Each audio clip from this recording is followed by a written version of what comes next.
Gula buatan itu kan gunanya mengganti rasa manis yang didapat dari gula.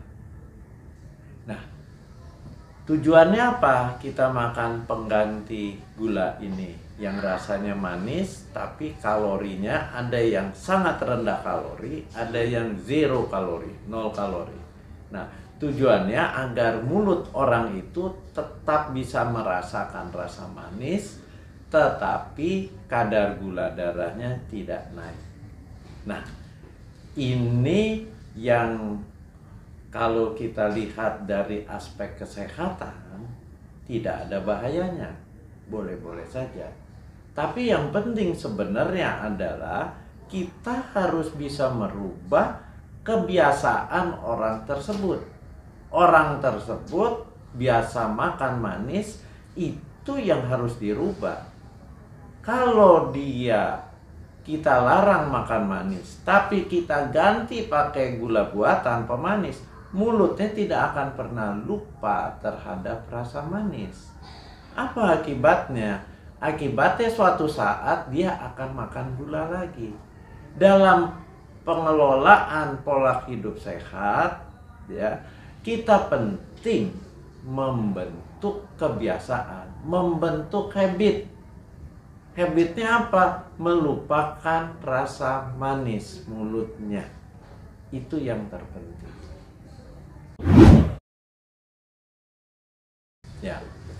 Diet karbo maksudnya diet tanpa karbohidrat atau diet yang rendah karbohidrat tapi tinggi lemak. Aman atau tidak bagi penderita DM? Diet rendah karbo atau diet tanpa adanya karbo dapat menurunkan gula darah, memang benar. Tetapi kita tahu penderita diabetes itu ada faktor penyertanya yang komorbiditasnya. Apa itu? Kolesterolnya tinggi, trigliseridnya tinggi, kadang akan terjadi juga asam uratnya yang tinggi. Nah, diet yang tanpa karbo atau rendah karbo biasanya tinggi lemak. Lemaknya segala macam lemak, lemak jenuh dimakan. Kita tahu kalau kita makan asam lemak jenuh itu dapat memicu terbentuknya kolesterol.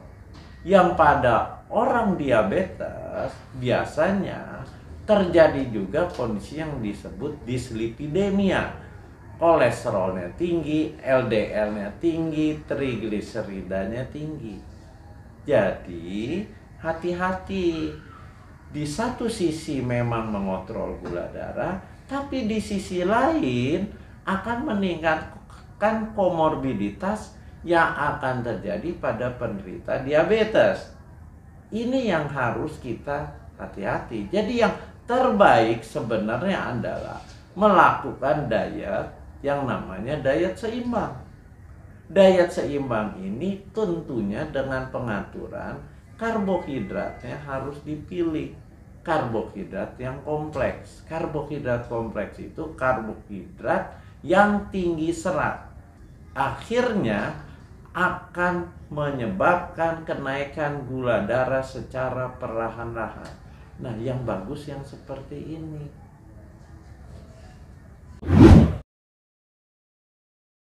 Nggak boleh. Nasi kita ganti dengan buah-buahan saja tidak boleh.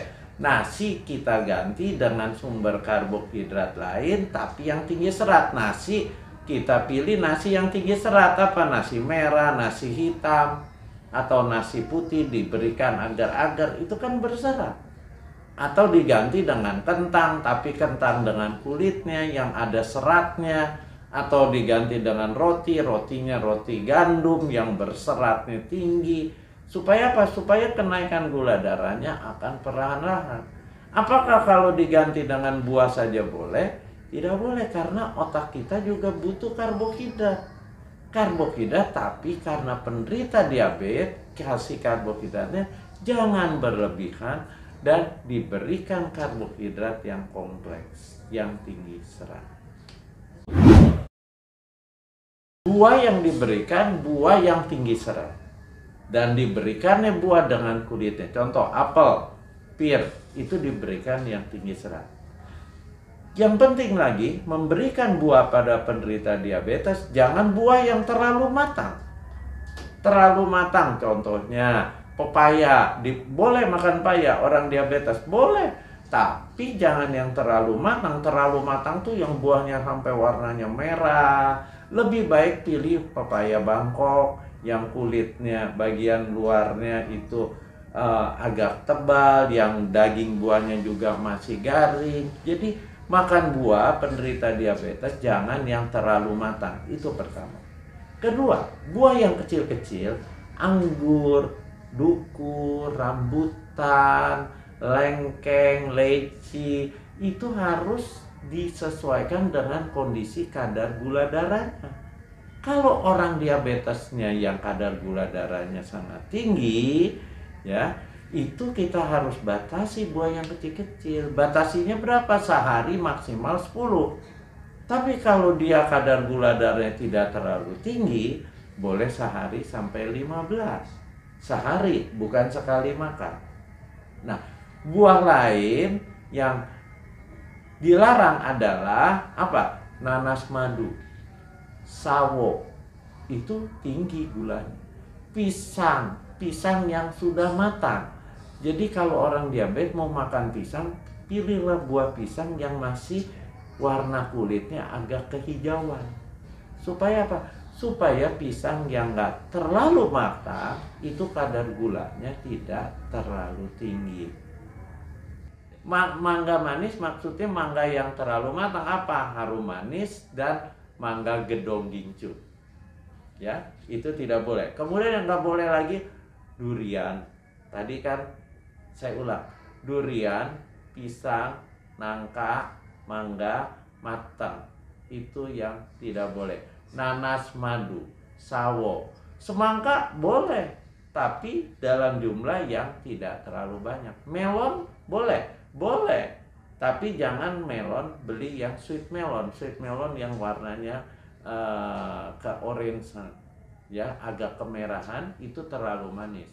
Beli melon yang biasa, yang warnanya hijau. Tidak boleh, karena 60% dari madu adalah glukosa, gula. Dan gula itu yang harus dihindari pada penderita diabetes. Madu manuka, madu hitam, semuanya madu. 60% kandungan yang ada di madu adalah gula.